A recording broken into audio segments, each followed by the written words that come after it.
recibirnos en su casa. Bueno, mucho gusto. El gusto es para mí. De todas maneras, ahí estamos. Y qué bueno que le hagan publicidad a la cultura del Guaviare. Y al retorno, que es justamente del municipio que vamos a hablar en esta entrevista que tenemos con los historiadores y con aquellas personas que han vivido sobre todo en estos municipios y tienen mucho para contarnos y que todos sepamos de la historia de los municipios. Claro, qué bueno. Nos indican también que usted es el compositor del himno al retorno. Sí, pues tuve la oportunidad de participar en la convocatoria que se hizo y sí, la letra mía, pues gracias a Dios fue la que ganó. Pues aprovechemos y cántenos un poquito del himno. Del himno. Es muy largo, tiene como 8 estrofas. Entonces vamos a cantar un poquito. Al menos las primeras 2. Perfecto. Dice así. Viva el retorno, reine la paz. Dios nos bendiga siempre en unidad. Patria querida, un hijo te da. Tierra, flora y fauna, riqueza ancestral. El verde manto de la selva en los 60, la fértil agua del agreste Caño Grande, furia y malicia del nativo en la manigua, con el murmullo de las fieras y las aves, dieron calor y sembraron sendos pasos, del cauchero, tigrillero y caminantes. Alentaron la lucha del colono, así naciste, oh retorno Guaviare.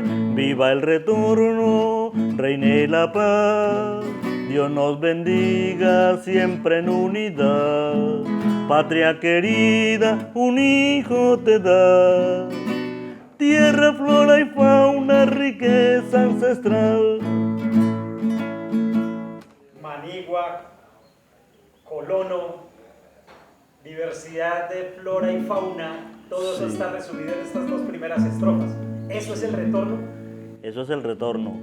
Y sobre todo en esos años 68, 69, 70, 71, que fueron los años de apogeo, de llegada de los primeros colonizadores al municipio. Pues en ese tiempo llamaba Caño Grande. Era una inspección de policía todavía. Ya más tarde, cuando recibió el nombre del retorno, fue cuando ya era corregimiento. Hay algunos colonos que sean los que llevan como el nombre de quienes fundaron este pueblo. Son como 3 etapas que hubo para la colonización del retorno. Primero, los excombatientes que llegaron en la época de los 50 en adelante. Después llegaron los tigrilleros, ellos venían, los caucheros. Los caucheros, por el cultivo del caucho, ellos venían a explotar el caucho. Luego los tigrilleros, cada uno pues iban dejando asentamiento. Muchas de las personas de los caucheros también hacían finca por acá y se quedaban. Los tigrilleros la misma, también algunos se quedaron. Luego ya en los años 68, Orlando López García, un periodista como ustedes también, muy cariñoso con la gente del campo, les colaboraba por una cadena todelar que había en ese tiempo. Entonces él, como quien dice, lideró la campaña de fundación de acá, en ese tiempo llamaba Caño Grande. Él por la emisora hacía la campaña, le decía a los campesinos que en el Baupés había una región que llamaba Caño Grande, donde la gente estaba llegando masivamente de las diferentes partes del país y se le daba su lote de tierra, su pedacito en la parte donde iba a ser el pueblo también, y algunas herramientas, bueno, de todas maneras el gobierno también le colaboró a él para que adelantara su campaña y la gente, así de esa manera, él les conseguía los pasajes en una empresa que llamaba La Urraca y los traía a San José. De ahí para acá tocaba en tractores, a lomo de mula, a pie, bueno, como sea, pero ya aquí llegaban y aquí se iban acomodando. Eso fue en el 68. Nosotros llegamos de Acacías Meta ya un poquito más tardecito, en el año 71. 3 años después de que había iniciado la campaña de Orlando López. Don Avinilet, me menciona usted que esto pertenecía al Baupés. Sí. Territorialmente, ¿cómo estaba distribuido el retorno?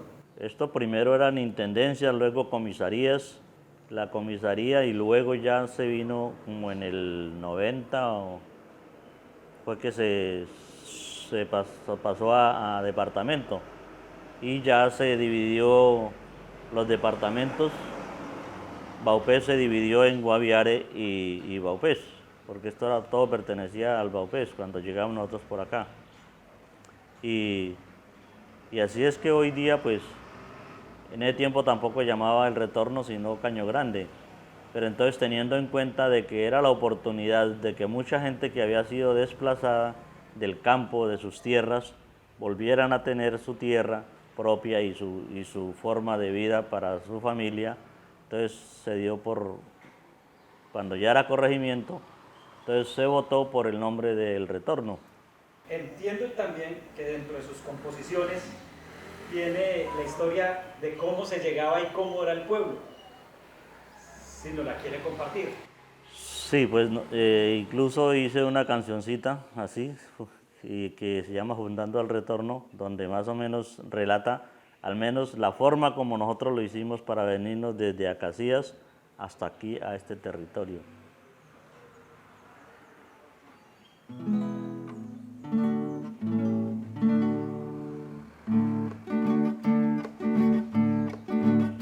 Oiga, compadre, qué gusto saludarlo. Venga, charlemos, que esto hay que celebrarlo.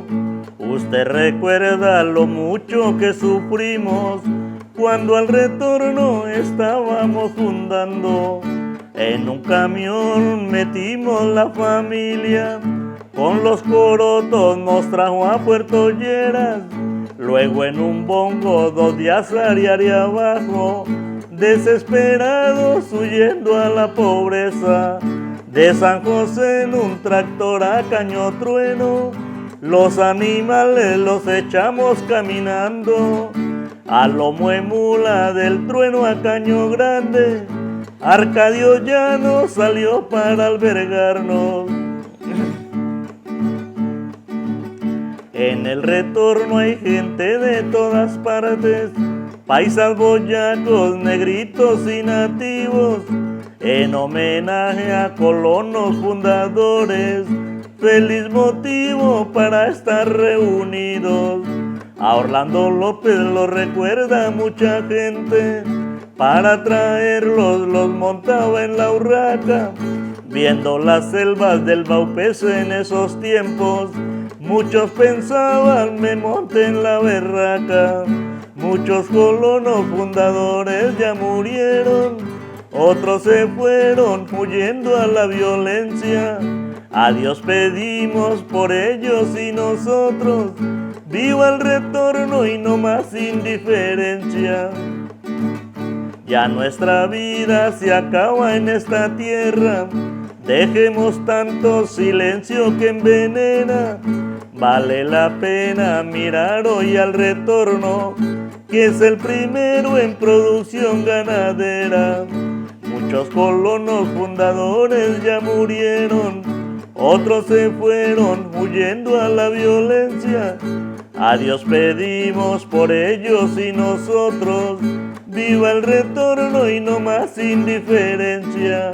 Perdón pedimos, Madre Naturaleza, por destruir una parte de tus selvas. A nuestros hijos pedimos en tu nombre, sembrar un árbol en señal de recompensa.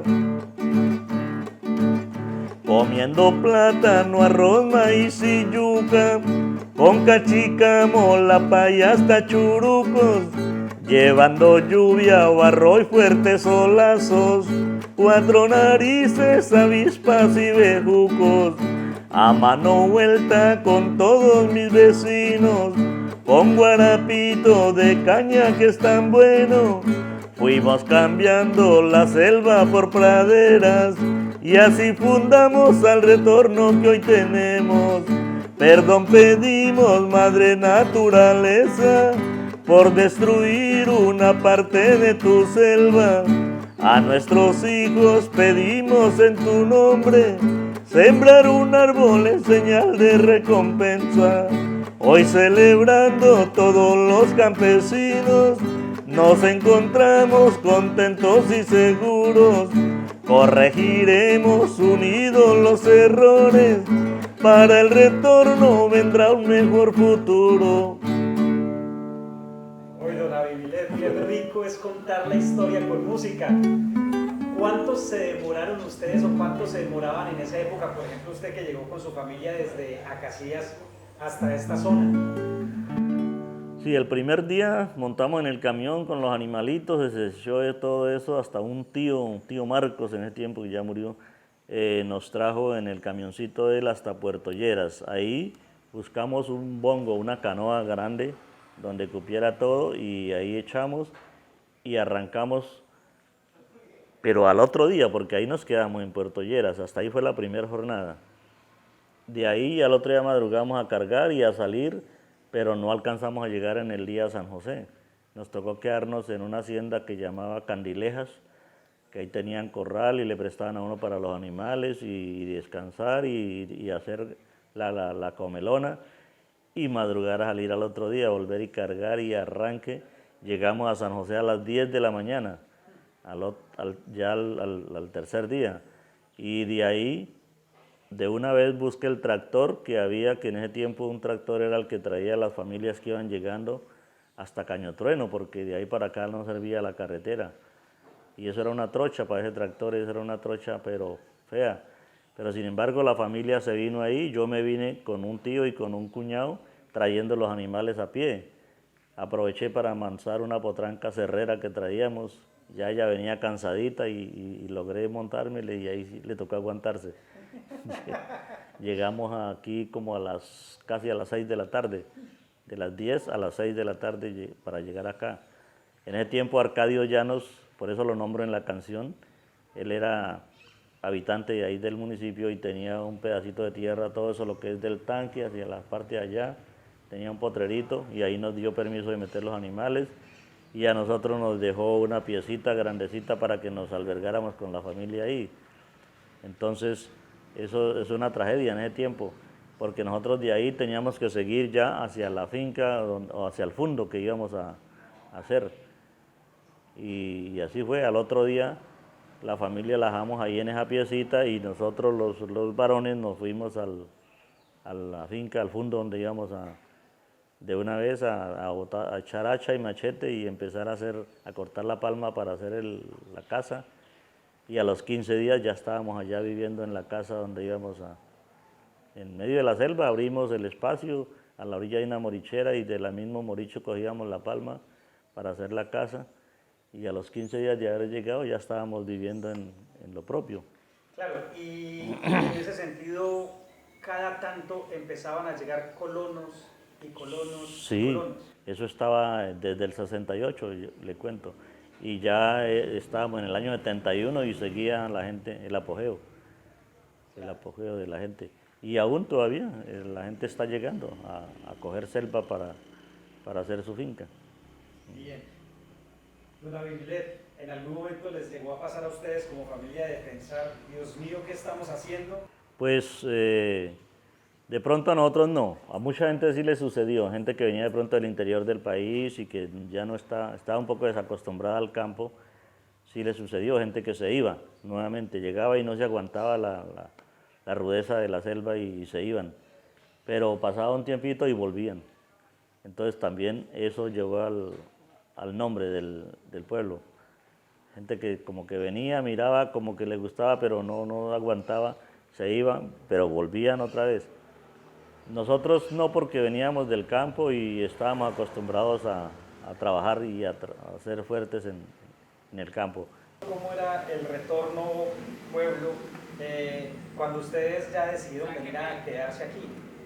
Pues de recién que llegamos eran como 10 casitas allá alrededor del muñeco, donde está el muñeco de entrada, el colono fundador, la estatua. Ahí eran donde le comento, don Arcadio Llanos estaba Ramón Sancocho, que tenía como un mini restaurante y él vendía comidita al que llegaba. Estaba un señor Laurentino, era moreno, el negro Lauro lo llamaban así cariñosamente. Un señor Hernando Rincón que tenía una pequeña droguería y tenía como, era el que le hacía curaciones también a la gente. Aquí más hacia arriba estaba doña Emma, también era enfermera y le hacía pues cuestiones de medicina a la gente.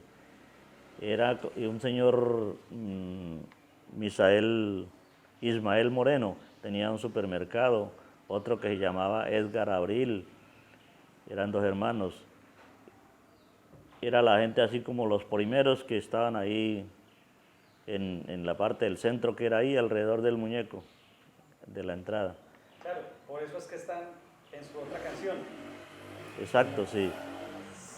Mencionando a, pues ya no la recuerdo mucho porque ya lleva un tiempo y no la he practicado mucho, pero dice así más o menos, dice haciendo memorias. Hoy recordando personas muy valiosas que me ayudaron cuando llegué al retorno. Arcadio Llano, los hermanos Abril, el negro Lauro, también Ramón Sancocho, donde Juan Sánchez me regalaban yuca, el litro de leche a Tal y Barbarón. El paludismo lo trataba doña Emma, las curaciones don Hernando Rincón, el primer cura Jesús María Ortiz, la monja Gloria le ayudaba en el sermón, Narciso Matus del Baupés el comisario y Belarmino Correa Monseñor. Eran como los personajes así de ese tiempo, que cuando nosotros llegamos ellos eran, Belarmino Correa era Monseñor, el obispo de la prefectura apostólica de Mitú, Narciso Matus era el comisario, el primer cura que hubo acá, que se llamaba Jesús María Ortiz, un paisa muy entregado, muy realista, que al poco tiempo también se retiró de la Iglesia Católica, se casó con la monja que le ayudaba, aprovechó la oportunidad. Pero sí, son cosas de la vida reales que han sucedido y cariñosamente pues la gente se ayudaba mucho en ese tiempo. Claro, inclusive en su canción que hemos tenido la oportunidad de escucharla, dice que hay muchas personas que no se alcanzan a mencionar. Ah, sí. Pido disculpas no mencionarla a todos, los fundadores de esta región amada.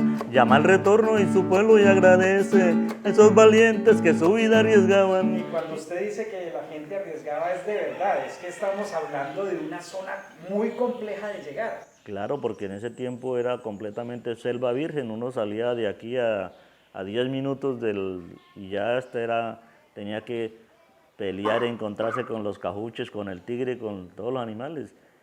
Habían cazadores antiguos, por ejemplo, don Pulido, Eliserio Pulido, él iba y mataba dantas aquí abajito, había un salado, o sea, un sitio donde brota un agua como azufrada y los animales llegan a tomar esa agua.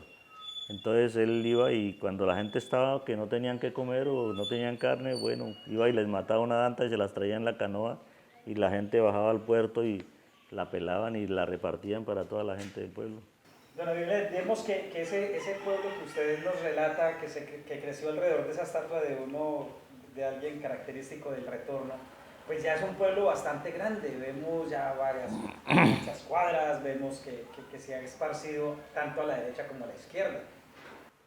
La población ha venido llegando y van acomodándose y las autoridades les van colaborando con las vías de penetración secundarias, terciarias, y ya la colonización va muy adentro. Incluso que ya estamos atropellando un poco demasiado la naturaleza y yo creo que toca ponerle control un poco a eso porque la verdad es que el desarrollo se necesita, la parte económica muy valiosa, pero también tenemos que pensar muy responsablemente en el futuro, la naturaleza. Si acabamos con la selva, acabamos con el agua y si no hay agua no hay vida para nadie. En esa expansión y en eso que usted nos menciona, pues no es un secreto para nadie que Guaviare ha sido una tierra muy extensa en el cultivo de la coca. ¿Qué papel ha jugado esos cultivos desde su punto de vista. Pues eso también tiene su pro y su contra. Incluso en cuanto a eso también tengo un poema que narra la historia. Yo tengo pues experiencia porque para nadie es un secreto, yo fui cultivador de coca también. En mis años locos de juventud también estuve cultivando la coca, pues no como traficante, sino cultivador, como campesino que no le queda otra alternativa que buscar esos recursos también para subsistir. Y pues la verdad es un cultivo que tiene su parte positiva y su parte negativa. La coca es una planta que bien utilizada es buena. Si la utilizamos mal y se hace comercio, se hace con eso, pues también puede causar problemas, sí. Pero de pronto nuestros nativos, si miramos la historia, ellos de hace muchos años atrás, la tienen, la comen en forma de mambe. La tuestan, la pilan, la ciernen, la mezclan con ceniza de una hoja de yarumo, que queman y sacan la ceniza y se la revuelven. Luego ciernen eso y sacan un polvillo muy fino y ellos se la acomodan ahí y mambean y eso les sirve como medicina, como alimento y para ellos es una bendición. Entonces uno ve que esa planta bien utilizada pues es buena. Si se le da la parte comercial y de uso ilícito, pues entonces ahí es donde va a causar problemas. Pero yo creo que eso depende más de la educación y de la formación de la humanidad, de la juventud, que ponerse uno a controlar y decirle a cada uno que no coja esto y que no. Tendríamos que tener un guardián para cada individuo para enseñarlo a vivir, entonces no podemos. El individuo alcanzó su mayoría de edad y su derecho a la autodeterminación, entonces lo que hay es que formarlo desde niño y darle esa plena libertad. Claro, esos cultivos de coca, ¿qué tanto marcaron la historia de esta región? Eso influyó mucho, un poco en el desarrollo y otro poco en el patrocinio de la violencia. Mucha gente murió por eso, mucha gente se desplazó también por esos motivos y mucha gente también se ubicó, supieron aprovechar la época de la bonanza y hicieron sus fincas, sus casas, compraron sus pertenencias y pueden haber aprovechado. Pero de pronto más se vio la parte negativa. Tengo un tema que se llama El Desplazado, que precisamente fue en ese tiempo. La canción la hice pues también viendo la crisis del desplazamiento de la gente que venía con ilusiones de trabajar y de pronto por ese desorden que de pronto causaba la coca, se vieron obligados a desplazarse nuevamente.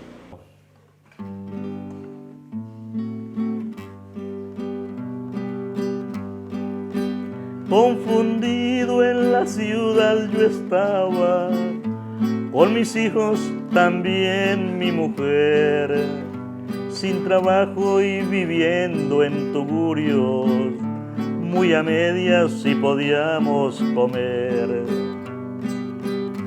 Preocupado porque a mi familia día por día la veía crecer, pero en medio de maldad y de humo, imposible verla florecer. Decidido viajé para el campo y a la selva de lleno me entré. Hay un fundo con hacha y machete, con mucha hambre y sudor trabajé. Con el alma llena de esperanza, muy tranquilo y feliz me sentía. Pero el odio, el dinero y la guerra destruyeron por siempre mi vida. A mis hijos mayores perdí y mis tierras dejé abandonadas. Hoy no tengo salud ni esperanza, no hay derecho, por Dios no soy nada. Obligado regreso a las calles, de esta fría ciudad cementada. Son mi abrigo cartones y latas, soportando gritos y patadas. Mientras tanto, las tierras que tuve, donde está mi salud sepultada, forman parte de una gran hacienda de familias muy acaudaladas. De esta historia puedo concluir que el ser pobre es la carta marcada, es al pobre a quien se sacrifica, pa' que al rico no le falte nada.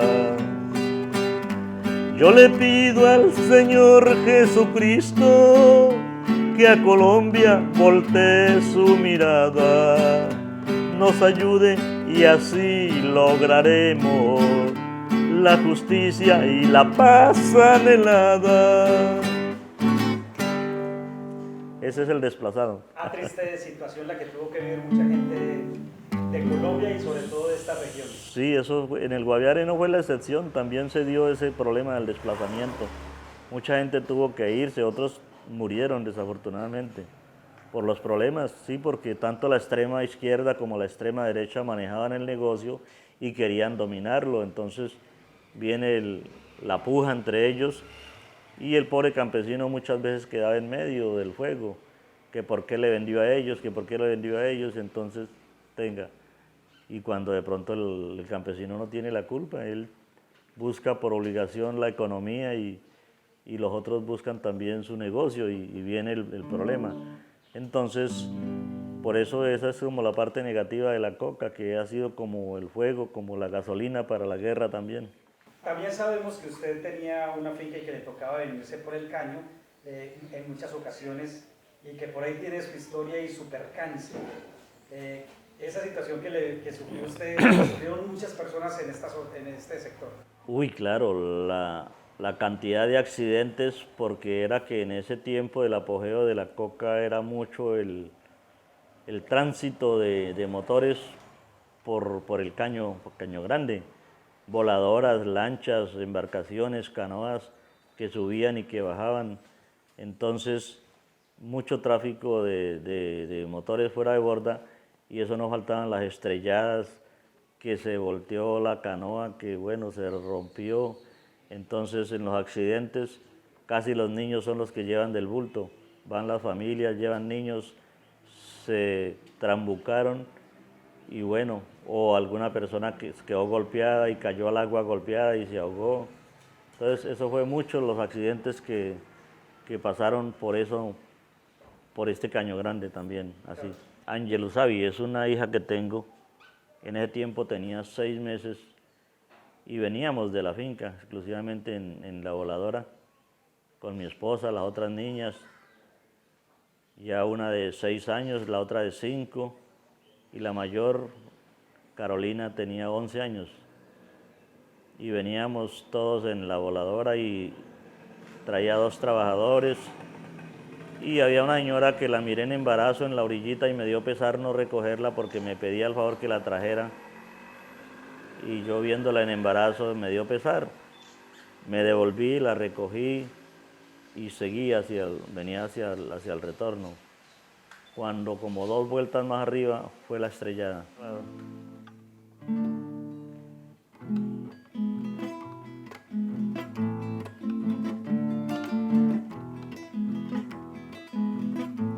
Ángel Usabi es el nombre de mi hija, a quien tanto quiero.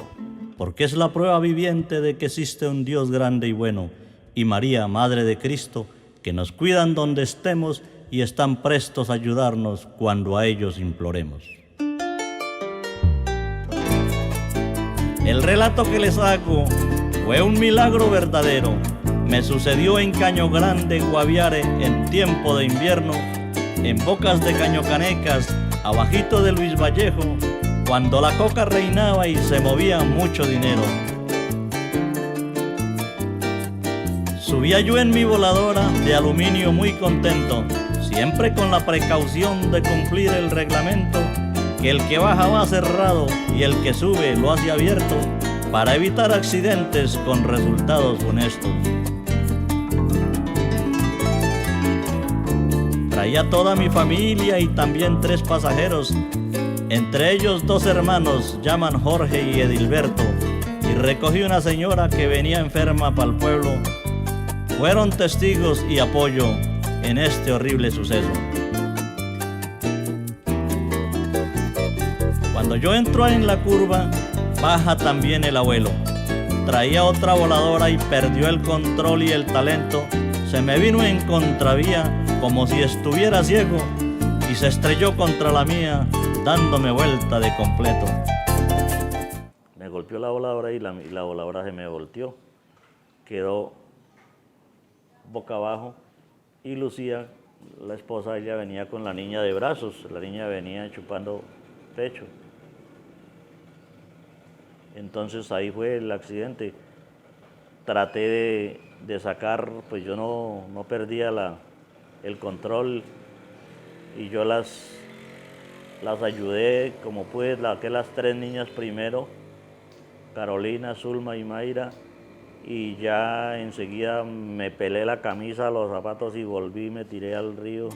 Y me tiré de nuevo al río con fe de llegar a tiempo a rescatar a mi esposa y a mi hija que tanto quiero, con 6 meses escasitos que venía chupando pecho. Nadé rápido a alcanzar otra vez la voladora, que bajaba boca abajo, se veía nomás la proa, y por obra de mi Dios, Jorge encontró a mi esposa, y entre juntos la sacamos, por poquitico se ahoga. Cuando recobró el sentido y sintió que estaba sola, gritaba y lloraba fuerte, casi volviéndose loca. Mi niña, ¿dónde está mi niña? ¿Qué hago, señor, ahora? Mientras que tanto Edilberto rescataba a la otra señora. Gracias y se condolieron los de la otra voladora y decidieron ayudarnos, 2 tipos y una señora. Recogieron las maletas y me dijeron unas cosas, que yo tenía la culpa, como buscando camorra. Y llegaron a decirme que yo tenía la culpa, que el culpable había sido yo.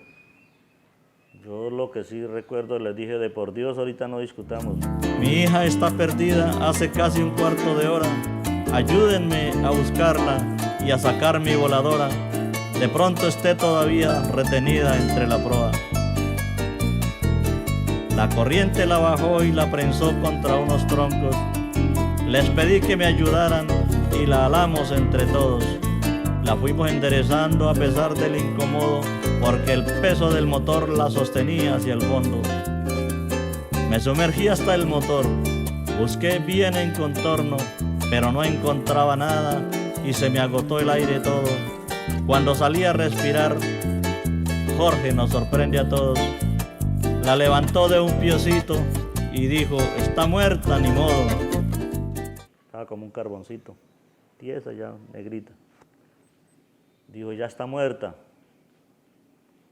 Pero yo no perdía la fe, yo sabía que yo la rescataba. Yo no sé, algo me decía que la niña no se perdía ese día. Yo me retiré corriendo y me tiré de rodillas. Señor, ayúdame ahora, salva a la Virgen María. La oprimí contra mi pecho, presionando en la barriga. Respiración boca a boca, 1 y 100 veces seguidas. Y como a los 3 minutos, el milagro se cumplía. Cuando sentí que, como a los 2, 3 minutos, sentí que se le frunció por acá, así como cuando a uno le da un calambre. Como que se le movió así el estomaguito. Porque yo la cogía aquí, yo la llenaba de aire como un baloncito, la bajaba aquí, le hacía presión en la barriguita para que botara líquidos, para que botara y volvía y la desocupaba y volvía y la inflaba así. Era rápido, rápido. Y sí, cuando yo sentí que el estomaguito como que se le frunció, yo más rápido le seguí dando y sentí que pegó el grito. ¡Ah! Así. Y empezó a llorar. Y ya movió un pie, ya movió los brazos, empezó a dar signos ya de vida. Entonces yo grité, también de la misma alegría, de ver que ella reaccionó y para que los otros que estaban al lado se calmaran. Yo grité duro, mi niña volvió a vivir, pero ellos allá por estar llorando y eso no escuchaban ni entendían. Entonces yo arranqué a correr con ella nuevamente, ya ella llorando y pataleando. Y la llevé a donde estaba la mamá, que también aturdida, pero ya se abrazó a ella y empezaron todo el mundo a consolarse y a darse en abrazos, y los que estaban bravos con nosotros, esos se volvieron pero súper amigos y súper amables. Me regalaron dinero, me dieron bujías, me regaló gasolina porque la gasolina de mi embarcación se había regado. Me regaló gasolina, dinero y unas bujías para continuar el viaje que necesario se hacía. Mi hija en el hospital en 3 días se reponía. Son muchas las enseñanzas que nos deja este suceso, que a veces pagan los niños los errores de los viejos. Para recibir ayuda hay que ayudarse primero, que peleando se pierde la vida, tiempo y dinero, y que hay un Dios poderoso sobre todo lo terreno. El hecho es un acontecimiento muy, digamos, edificante, muy valioso, porque uno a veces no se da cuenta y comete errores. Todo eso le sirve para uno hacer como una autoevaluación y ponerle enmiendas a los errores que uno pueda estar cometiendo. De ahí yo salí de esa finca, no quise seguir viajando por ese caño, me dediqué a trabajar en el taller y me ha ido mejor. Y he evitado muchos accidentes y muchos problemas. Bueno, don Abimelec, pues, ¿hay algún sitio, alguna página o algún elemento donde se pueda escuchar su música, donde se pueda adquirir su CD? Sí, señor, tenemos ya 2 CDs grabados donde hay más o menos 18 canciones. El Fondo Mixto, quien nos patrocinó la grabación de un CD con 10 canciones, de las cuales nosotros metimos 4 de mi autoría. Vale la pena tener en cuenta de que nosotros somos un dueto, ¿no? Tengo un compañero y compadre al mismo tiempo y colono fundador también, que llegó también a esa época, se llama Abimelec Pardo, y mi nombre es Abimelec Torres. Entonces, como coincidíamos en el nombre de Abimelec, entonces le pusimos el dueto. Cuando nos integramos empezamos a ver y que él sabía un poco de música y yo también. Integramos el dueto Los Únicos porque nos llamamos el mismo nombre. ¿En dónde los pueden llamar para comprarlos o para adquirirlos?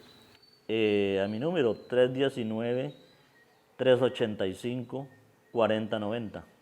Don Abimelec, muchísimas gracias por habernos recibido. Ha sido una entrevista maravillosa. Escucharlo cantar, de verdad que es un orgullo para Colombia Bacana y por supuesto para todos los que nos van a escuchar. Muchas gracias. Invitarlos al Guaviare, que conozcan al Guaviare. El Guaviare tiene recursos naturales muy hermosos, todavía tiene mucha selva virgen, y a que nos ayuden a cuidarla. Muchas gracias. Bueno, Dios los bendiga, muchas gracias a ustedes por hacerle publicidad a esto.